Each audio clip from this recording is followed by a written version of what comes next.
Oke, bismillah ya. Sekarang gangguan jiwa tipe keempat. Ini gangguan jiwa karena masalah spiritual. Ini harusnya agak panjang ya. Ketika kita merasa kehilangan makna hidup, kita merasa jauh dari Tuhan. Nah, kata Ibnu Sina, ambil terapi jenis spiritual. Terapi spiritual itu komponennya 3. Doa, zikir, dan meditasi. Menenangkan diri, uzlah. Doa bisa membantu kita menemukan kedamaian batin. Zikir bisa membantu kita fokus pada hal-hal yang positif. Meditasi bisa membantu kita menenangkan pikiran dan tubuh. Jadi jangan lupa Ibnu Sina itu pikirannya lengkap. Nanti kitab-kitabnya belakangan juga tidak hanya filsafat, tapi corak tasawuf, corak mistiknya juga kuat. Beliau juga menulis misalnya falsafah masyrikiyah, filsafat timur. Beliau juga punya cerita-cerita seperti Hai bin Yaqdhan. Hai bin Yaqdhan itu yang lebih nulis cerita itu dulu ya Ibnu Sina, meskipun nanti nama tokohnya diambil oleh Ibnu Tufel untuk menulis cerita yang sama tapi dengan plot yang berbeda. Ada banyak cerita-cerita spiritual yang ditulis oleh Ibnu Sina karena beliau juga concern dengan masalah-masalah spiritual.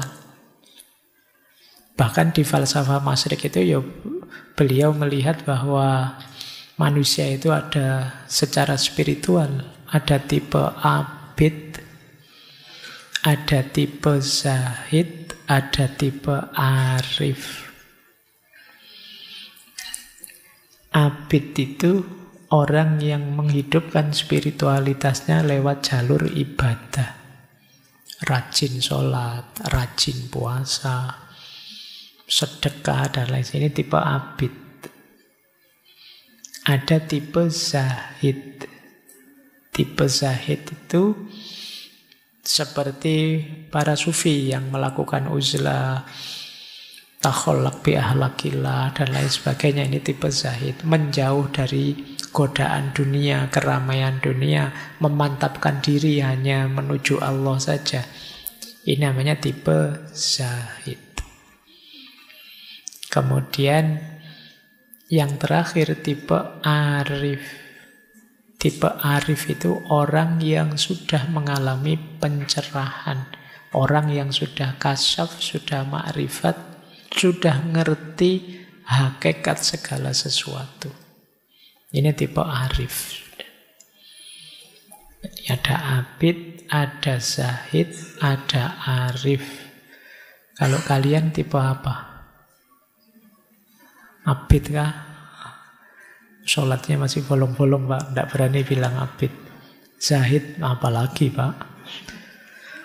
Arif sangsoyo. Tapi ini jalur-jalur untuk menghidupkan spiritualitas kita. Nanti orang yang menempuh jalur ini ingin menghidupkan spiritual, namanya adalah murid. Murid itu ya secara letterlek kan orang yang menginginkan. Tentu saja murid nanti dituntun oleh mursyid. Orang yang menuntun, menunjukkan. Jadi baik, masalah spiritual, orang menyebutnya hari ini ada istilah krisis spiritual. Krisis spiritual itu tidak sekedar lupa Tuhan, tapi orang merasa kosong, merasa hampa, hilang makna. Mungkin kalian sering bertanya pada dirimu, hidup kok seperti ini ya? Apa gunanya aku hidup? Apa pentingnya sih aku hadir di dunia ini? Ini krisis-krisis spiritual. Jadi, apa makna diriku? Apa makna kehadiranku? Siapa sih aku ini? Aku dulu tidak minta kok dihadirkan sekarang. Itu kalau kalian lelah dengan hidupmu sampai selevel itu, kalian sedang mengalami krisis spiritual. Kalian merasa tidak bernilai, tidak bermakna. Krisis spiritual itu biasanya diawali dari, tadi sudah sedikit saya sebut, kalian lupa tujuan. Kalian tidak tahu hidupmu itu mau kemana. Dan dulu asalnya dari mana. Ini kalau orang Jawa konsep ini disebut sangkan paraning dumadi. Kalian lupa aspek ini sehingga kalian kelelahan sendiri. Kalian lupa bahwa hidup ini dulu asalnya dari mana dan besok mau menuju kemana. Kalian anggap hidupmu itu ya seputar aktivitasmu sehari-hari itu saja. Yang mahasiswa menganggap hidup itu ya seputar kuliah, kos-kosan, pacaran, mungkin seputar itu saja. Padahal tidak sekedar itu, kalian dihadirkan oleh Allah untuk hidup. Nah, kalau ada yang alami begini, batinmu sedang sangat lelah, berarti kalian sedang mengalami krisis spiritual. Hal yang sama sering disebutkan berhubungan dengan peradaban barat yang terlalu positivistik. Kalau teman-teman baca tulisannya Sayyid Nasr itu, barat itu maju luar biasa, tapi dia melupakan satu unsur yang sebenarnya esensial, fitri dalam diri manusia, yaitu aspek spiritual. Sehingga kemudian belakangan kan banyak orang barat yang kemudian geser ke ranah spiritualitas. Baik ya, kalian coba ya mulai introspeksi. Ya hidup kita ini lengkap sih, ada fisik jasadnya, tadi ada emosinya, ada mentalnya, ada jiwanya, dan ada unsur spiritualitasnya. Semuanya harus waras. Kalau ada yang tidak waras, ya hidupmu akan tidak seimbang, timpang. Jadi keywordnya konsep kesehatan mentalnya Ibnu Sina adalah keseimbangan. Makanya tadi cairan-cairan tadi tidak ada kok, harus cairan ini saja tidak ada. Ya semuanya penting tapi jangan berlebihan. Jangan ada yang terlalu dominan, nanti akan menyusahkanmu. Baik, nah solusi apa kalau kalian mengalami krisis spiritual? Ya terapi spiritual. Yang pertama doa. Doa itu tidak sekedar minta pada Tuhan, tapi juga kesadaran kita bahwa kita itu lemah. Ada banyak hal yang kita tidak mampu, maka kita perlu intervensi, perlu Tuhan membantu kita. Jadi, dan bukan masalah dikabulkan atau tidak dikabulkan kalau dalam konteks ini, tapi kesadaran kita bahwa Tuhan selalu ada, selalu hadir, dekat dengan kita, itu sudah membuat kita nyaman. Jadi yang kesadaran ketuhanan, kesadaran ilahiyah inilah yang selama ini sering lepas dari keseharian kita. Sekali-sekali kalau teman-teman bisa ya, coba dicek dalam sehari kira-kira berapa menit atau berapa puluh menit, syukur-syukur ada ndak 1 jam teman-teman melakukan aktivitas dengan sadar bahwa Allah sedang mengawasiku, Allah selalu dekat dengan aku. Pernah ndak begitu?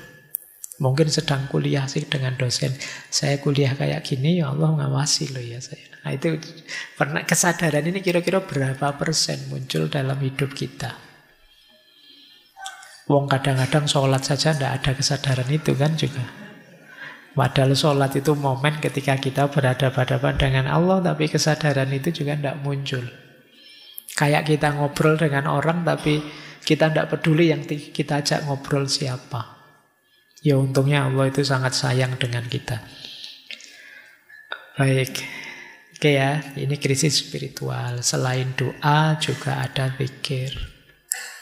Zikir itu ya makna letterleknya ingatan dan sebutan. Jadi pikiran kita senantiasa dalam kesadaran Tuhan dan mulut kita senantiasa menyebut namanya, terus itu disebut zikir. Meditasi ya aktivitas menenangkan diri. Kalau dalam Islam ada istilah iktikaf, berhenti sejenak. Ada istilah muhasabah, ada istilah tafakur. Itu setara dengan itu. Menghidupkan mindfulness dulu pernah kita bahas. Jadi ini krisis spiritual. Krisis spiritual ini gejalanya paling samar. Kalau krisis sebelumnya, teman-teman stres, teman-teman depresi, teman-teman marah, itu kan kelihatan. Tapi begitu krisis spiritual, tidak kelihatan. Hanya kita yang tahu, karena berhubungan dengan dimensi batin kita yang agak dalam. Mungkin kelihatan orangnya sabar, tidak stres, nyaman, bisa menikmati hidup, tapi sebenarnya dia merasa hampa. Merasa dirinya kosong. Nah itu bisa saja begitu. Makanya ini teman-teman harus lebih dalam melihat dirinya untuk melihat kalau ada masalah-masalah spiritual. Baik, ambil nafas dulu sebentar. Kalian sudah 1,5 jam ini dapat materi kesehatan mental. Masih ada 30 menit, kita masuk ke beberapa quote yang menurut saya menarik dari Ibnu Sina. Yang pertama, ini quote-nya bahasa Arab ya, tidak apa-apa, anggap saja ngaji kitab kuning. Ini menarik, kata beliau. Musakinatul auja'i al-masyu at-tawilu wal insighalu bima yufrihul insan. Musakinatul auja' itu pereda nyeri. Itu mungkin bahasa Arabnya apa? Paracetamol. Ya, itu musakinatul auja. Pereda nyeri itu apa? Al-masyu at-tawilu, jalan-jalan. At-tawilu yang jauh. Healing. Bahasamu hari ini healing. Ya biasa, kalau kamu sedang pusing terus teman mengejak jalan-jalan yuk tak traktir, langsung sembuh mesti pusing. Jadi al-masyu at-tawilu. Tapi yang menarik yang kedua, wal insighalu bima yufrihul insan. Dan menyibukkan diri dengan hal-hal yang membahagiakan orang lain. Itu bisa menghilangkan nyeri. Kalian mungkin tadi mengalami krisis-krisis jiwa, krisis mental, stres, depresi, bingung, marah, cemas, dan lain sebagainya. Coba kalian hilangkan dengan cara apa? Sibuklah berkontribusi untuk orang lain. Kecemasanmu, rasa depresimu mungkin banyak terkikis. Karena secara sekaligus ketika kamu berbuat baik pada orang lain, sebenarnya kalian sedang menegaskan dirimu bahwa ternyata aku ini penting juga ya. Ternyata aku ini ada gunanya juga ya. Ternyata aku ini meaningful juga dalam hidup ini. Itu menggembirakan. Jadi kalau kita berbuat baik pada orang lain, itu sebenarnya kita sedang berbuat baik pada diri kita sendiri. Kan itu ada hadisnya yang begitu. Dan ini memang makna langsungnya begitu. Begitu kita mampu berbagi kebaikan pada orang lain, muncul, kalau bahasa psikologi namanya self-esteem. Kebanggaan diri. Alhamdulillah meskipun kecil, aku bisa bantu orang lain. Meskipun sepele, hidupku ternyata bermakna juga. Nah itu yang disebut al-insighal bima yufrihun nas. Ya kalau yang pertama al-masyu atau wil itu memang untuk meringankan hati, maksudnya keluar-keluar sana loh, jangan stuck di situ terus. Kalau kamu di kamar terus murung, terus mengurung diri, ya tidak longgar hidupmu. Biar tidak sumpek lagi, tidak stres. Coba lihat keluar-keluar. Ya ke sekitar-sekitar lah. Pak, saya tidak punya uang, Pak. Keluarnya paling ke kos sebelah. Tidak apa-apa, mungkin di kos sebelah kamu akan ketemu temanmu yang lebih susah daripada kamu.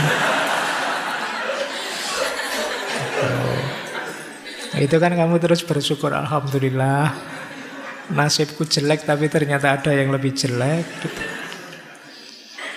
Itu gunanya kamu healing-healing jalan-jalan keluar. Nah, ini menarik ya satu kalimat ini, musakinatul auja. Lanjut, quote kedua. Nah, ini wanti-wanti dari beliau. Ini yang kadang-kadang kita berat menjalankannya. Ihdharul batnah. Jagalah benar-benar perutmu. Fa inna aksaror ilali innama tatawalladu min fudulit to'ami. Sesungguhnya sebagian besar penyakit itu muncul dari berlebihan makan. Ini nanti hubungannya dengan diet ya. Makanlah yang tepat sesuai kebutuhanmu. Tidak hanya yang bergizi, tapi termasuk tadi ya, yang sesuai kondisi mentalmu. Mungkin kamu perlu memperkuat unsur apa, melemahkan unsur apa. Karena kuncinya ada di makanan. Maka peringatannya Ibnu Sina, ihdharul batnah. Khawatirlah dengan perutmu. Jadi jaga. Karena perut kita itu sifatnya sangat toleran, terbuka. Apa saja kita masukkan, dia terima. Kalau mulut kan enggak. Mulut itu pahit kita muntahkan. Enggak enak kita lepeh. Tapi kalau perut kita isi apa saja dia oke. Makanya kita harus menjaganya dari luar. Karena di dalam dia welcome saja sih kita kasih apa. Sarapan gorengan oke. Nanti makan siang gorengan lagi oke. Malam-malam gorengan lagi oke. Seminggu 7 hari Indomie terus oke, enggak apa-apa. Dia nerima saja. Padahal kunci kesehatanmu ada di situ. Ada yang bilang perut itu otak kedua, kepala kedua kita. Jadi sebagian besar penyakit jalurnya di situ. Maka perhatikan apa yang kita masukkan ke dalam perut kita. Baik, ini quote kedua. Kita lanjutkan ngaji lagi. Al-musta'iddu lisyai' takfihi ad'afu asbabihi. Orang yang siap. Boleh juga diterjemahkan orang yang sedia, orang yang mau terhadap sesuatu. Itu takfihi, cukup baginya ad'afu asbabihi. Sebab yang paling lemah, paling ringan, tidak masalah. Misalnya begini loh. Kalian misalnya tadi disuruh olahraga, disuruh mengatur makan yang tertib, disuruh apa saja, macam-macam tadi yang disuruh ya. Itu kalau memang teman-teman mau, tidak perlu alasan banyak. Tidak perlu bikin argumen ini itu, jalan sudah. Tapi kalau dasarnya memang ogah-ogahan, tidak mau, diberi alasan berapapun tidak cukup. Dasarnya memang tidak mau. Disuruh olahraga misalnya, wah alasanmu banyak. Pak, yang rajin olahraga tiba-tiba meninggal juga banyak. Yang rajin olahraga tapi terus sakit-sakitan juga ada. Kamu akan cari 1001 alasan karena aslinya kamu tidak mau memang. Jadi ini mungkin untuk pelajaran kita ya, kalau kamu ngajak-ngajak temanmu apa, entah itu untuk kebaikan apa, acara apa, kok dia nyari 1001 alasan untuk tidak ikut dan tidak mau, jangan kamu paksa, itu memang dia tidak mau. Gitu. Yuk, ikut yuk jadi panitia ini, ikut ngurusi ini yuk. Wah, saya besok ada jadwal kuliah. Enggak kok, tadi dosennya bilang besok kosong kok. Oh iya ya, saya lupa, besok saya mau ada acara apa gitu. Itu sebenarnya yuk kamu pahamlah dia enggak mau. Kalau dia mau, al-musta'id lisyai'. Kalau dia memang siap dan mau, enggak perlu alasan berat, enggak perlu alasan banyak-banyak. Ad'afu asbabihi cukup. Alasan paling sederhana, mungkin juga sepele pun cukup. Ini sebenarnya sindiran ya. Mungkin sebagian besar yang saya sampaikan tadi kalian setuju, tapi kenapa kok tidak jalan? Karena kalian tidak mau dan tidak menyiapkan diri. Makanya terus mencari dalih saja, mencari alasan saja. Oke, itu sindiran ya buat kita. Lanjut. Nah, ini agak filosofis. Ufaddilul hayat al-qasirah wal wasi'ah alal hayatid doyikoh wat tawilah. Kata Ibnu Sina, aku lebih memilih hidup yang pendek tapi luas daripada hidup yang sempit meskipun panjang. Bisa dipahami ya. Ini mungkin sederhananya, aku tidak minta umur yang terlalu panjang. Pendek juga tidak apa-apa, tapi luas. Luas ini maknanya bisa macam-macam. Makna pertama luas itu, kamu ngalami macam-macam, mengeksplorasi apa saja sesuai yang kamu inginkan. Jadi umur saya sih tidak panjang, tapi saya ngerti mana-mana dan ngerti apa-apa, ngerti macam-macam. Ini daripada umur panjang yuk, tidak ngerti mana-mana, hidupnya itu terus begitu, terus tidak ada perkembangan, tidak ada perubahan. Itu namanya al-hayat ad-doyikoh. Hidup yang sempit. Yo kalau bisa memang al-hayat al-wasi'ah wat tawilah. Cuma kan itu karepmu. Kalau disuruh milih, kata Ibnu Sina, ya ndak apa-apalah, ndak terlalu panjang usia tapi luas. Luas juga bisa kalian artikan kebermaknaan hidup. Jadi meskipun usiaku tidak terlalu panjang, aku bisa memberi banyak manfaat ke orang yang sangat banyak, sangat luas. Nah, jadi itu lebih aku pilih daripada usiaku panjang tidak ada gunanya. Nah, ini yang jadi idealnya Ibnu Sina. Makanya beliau sepanjang hidupnya sibuk sekali berkarya, mengeksplor kemana-mana. Biar apa? Dia bisa luas, memberi tambah banyak, mengeksplor lebih banyak. Jadi di usia yang tidak terlalu panjang, beliau bisa kemudian menulis 450. Anggap saja usia beliau berapalah. Misalnya 50-an tahun. Kalau 450, itu ya lumayan. Setahun itu bisa berapa? 8 lebih buku. Itu pun kalau sejak umur setahun sudah nulis buku ya. Nggak mungkin juga ya, mesti nulisnya umur 20-an tahun. Intinya kita nggak ada apa-apanya, wis gitu aja ya. Dan yang beliau sampaikan ini ya memang nek basa Jawane sumbut. Memang beliau orang besar dengan karya-karya besar, manfaatnya sampai hari ini kita rasakan. Terakhir, ini tiba-tiba saya tertarik membawa ini. Mungkin tidak relate dengan tema sebelumnya, tapi mungkin menarik untuk bahan renungan teman-teman ya. Bulina biqaumin yadhunnuna annallaha lam yahdi siwahu. Bulina ini Dari akar kata bala, musibah. Bully. Mungkin istilah bullying itu dari bahasa Arab mungkin ya. Bulina itu kita diberi musibah dengan orang-orang yang menganggap bahwa Allah tidak memberi hidayah kecuali pada kelompok mereka. Jadi maksudnya apa? Ini zamannya Ibnu Sina ya. Beliau menganggap banyak orang yang merasa dirinya dan kelompoknya lah yang paling benar.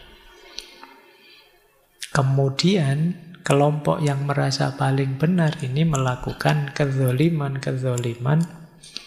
pada kelompok yang mereka anggap salah.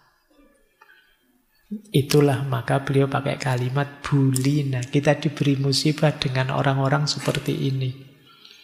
Orang-orang ini kalau salah diingatkan ngeyel. Karena dia merasa yang paling benar. Pokoknya yang benar pasti aku, yang salah pasti mereka. Mental semacam ini memang berat dalam konteks hidup bersama. Makanya beliau menganggapnya ini semacam musibah. Kita diberi musibah dengan adanya kaum yang anggap bahwa Allah itu hanya memberi hidayah mereka saja. Padahal Allah itu yang Rahman Rahim pasti akan memberi petunjuk, memberi hidayah siapa saja. Tapi mereka menganggap yang diberi hidayah oleh Allah itu hanya mereka saja. Nah, cuma ini zamannya Ibnu Sina ya. Zaman sekarang mungkin tidak ada. Tidak ada bedanya. Baik. Ya ini tiba-tiba saya lihat quote ini kok menarik, saya bawa. Untuk bahan renungannya teman-teman. Tidak untuk nembak orang lain ya. Untuk introspeksi kita. Jangan-jangan kita orang itu. Jangan-jangan musibah itu kita. Betapa ruginya kalau kita hidup sekali ternyata jadi musibah bagi orang lain. Dengan karakter ngeyel kita, merasa benar sendiri kita. Oke, saya akhiri sekian. Kurang lebihnya mohon maaf. Wallahul muwafiq. Wallahu a'lam bissawab. Wassalamualaikum warahmatullahi wabarakatuh.